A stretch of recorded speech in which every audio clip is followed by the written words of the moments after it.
भुवनेश्वर महाराजा film hall रे तुमुल कांड film देखा बेले हो हल्लू मारपीट होईछि। फिल्म हॉल रे मारपीट परे भंगारुजा फिल्म सीन देखि हो हल्ला करिसेंती किछि युवक। हो हल्ला को विरोध करिबारु गंडगोल होईछि। जणे नाबालकक समेत 3 जण ए घटना रे गिरफ होईछंती। 3 जण को गिरफ करिछि शहीदनगर थाना पुलिस। अभियुक्त माने गणपति नगर बस्ती अंचलर बोली सूचना मिलिछि। तो ये होछि तार सीसीटीवी फुटेज जहां आपण देखुछंती जे केमिति आ केतेबळे ए तुमुल कांड घटिछि। महाराजा फिल्म हॉल रे चित्र जहां आपण देखुछंती एवं फिल्म देखिबा बेले हो हल्लारू एभली मारपीट होईछि। फिल्म हॉल रे मारपीट परे भंगारुजा भी करिसेंती। फिल्म रो सीन देखि हो हल्ला करिथिले किछि युवक आ हो हल्ला को विरोध करिबारु गंडगोल आरंभ होई जायथिला। जे घटना रे जणे नाबालकक समेत 3 जण गिरफ होईछंती एवं 3 जण को गिरफ करिछि शहीदनगर थाना पुलिस। अभियुक्त माने गणपति नगर बस्ती अंचलर बोली सूचना रहिछि। सीनियर रिपोर्टर अरुण साहू अधिक सूचना पाई रहिछंती। अरुण, फिल्म चलीथिला किंतु फिल्म हॉल भितर एमती कौन हैला जहाँ को नहीं एते बड़ गंडगोल घटना घटीगला? बुझे देखु भुवनेश्वर महाराजा फिल्म हॉल रे तुमुल कांड ए जो सीसीटीवी फुटेज आप देखुं सीसीटीवी फुटेज लगे जी भी देखिले कह फिल्म हॉल रो कौन गोटे मारपीट सीन रियल गंडगोल देखा मिली।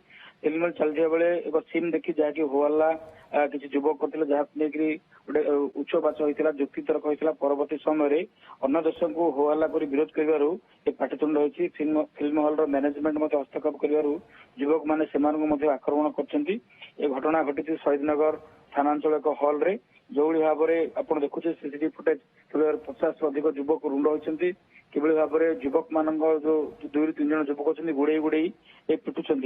तो बर्तमान ए घटना कहीपर 3 जन को गिरफ कर जड़े नाबालक अच्छा गिरफ अभियुक्त हेले राजा रेड्डी आ जन होती सारथ नायक।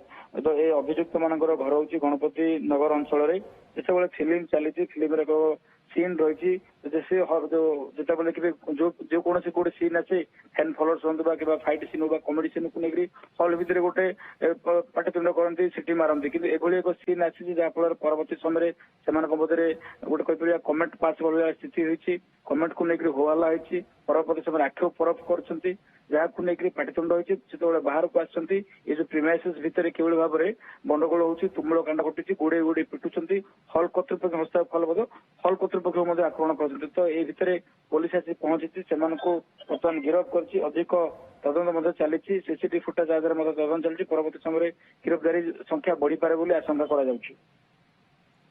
पुलिस जो 3 जन को गिरफ करथिबा कथा कुहा जाउछि केवल ही 3 जन ना अन्य माने भी एथिरे संपृक्त थिले?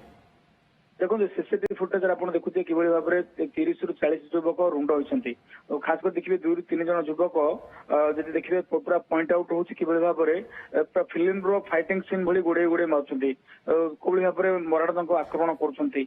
तो बर्तमान से देखिए कि 3 जन को ही आइडेंटिफाई कर बर्तमान देखिए नाबालक मध्य जन अच्छा से गिरफ कर आहरी अधिक सीसीटीवी फुटेज तदंत चलुची कहार भूल रहा कौटी भूल रहा कहीं गोटे सिचुएसन क्रिएट है कहीं 3 नुहे संख्या आहरी अधिक सेमानंक पाखरे भी पुलिस पहुंचू एवं ये जो दादागिरी फिल्म देखिबा परे देखैछंती ताहा महंगा पड़ू सेमानंक पई। बहुत बहुत धन्यवाद अरुण आपनक सूचना पाई।